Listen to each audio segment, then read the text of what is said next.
Heat a pan and add 1.5 tablespoon butter. I'm using salted butter. Keep the flame low. Once the butter melts, add 1 teaspoon finely chopped garlic. Saute till the garlic turns slightly golden in color. Then add 1 tablespoon all-purpose flour, that is Maida. Continuously mix and cook for 3 to 4 minutes at low flame or till the raw smell of the Maida is gone. It's very important. Otherwise your white sauce would not taste good. You would get that raw taste and texture in your mouth.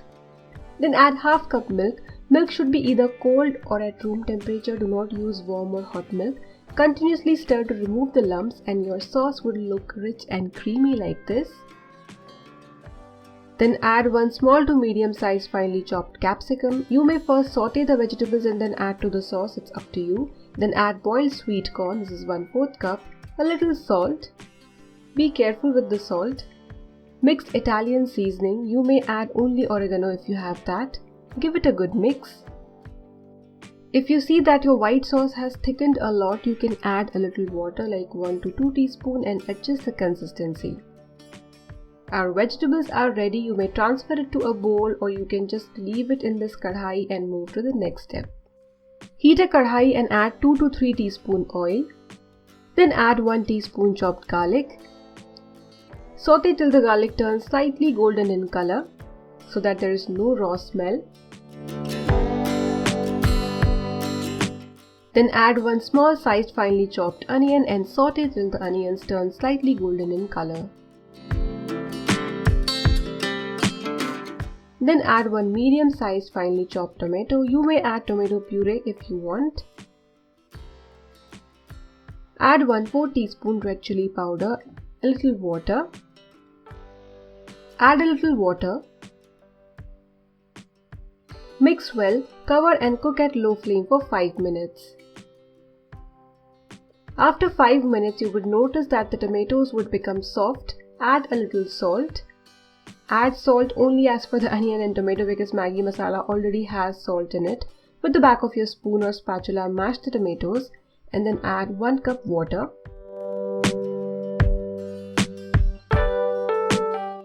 Mix well and then bring it to a boil. Then add the Maggi taste maker or Maggi masala that comes with the packet of noodles and then add the noodles. You may break noodles into 2 pieces like this or 4 if you want. Totally up to you how you like your Maggi to be.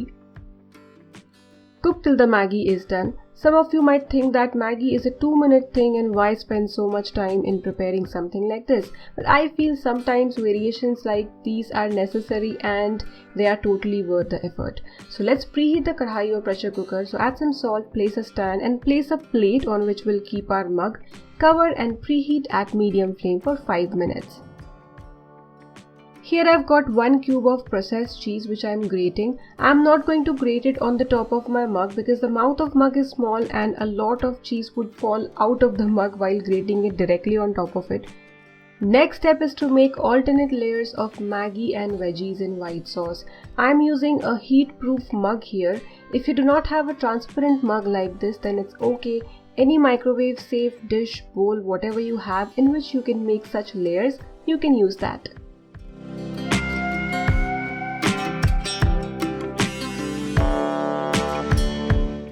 The layers look delicious and the white sauce vegetables add a really nice taste and texture to the Maggi. I've used capsicum and corn. You may skip any of these or along with these you may add broccoli, mushroom, baby corn, any other vegetables of your choice.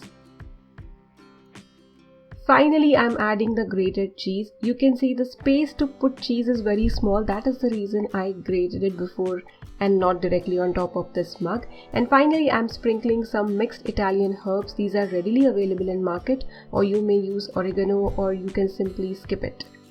If you want to make this in your OTG or convection, you can see the instructions on the screen. If you want to use microwave, just microwave it for 1.5 to 2 minutes. But make sure you do not fill your mug a lot like this.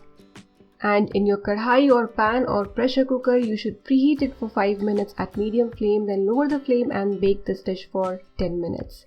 You would notice that the cheese on top would melt.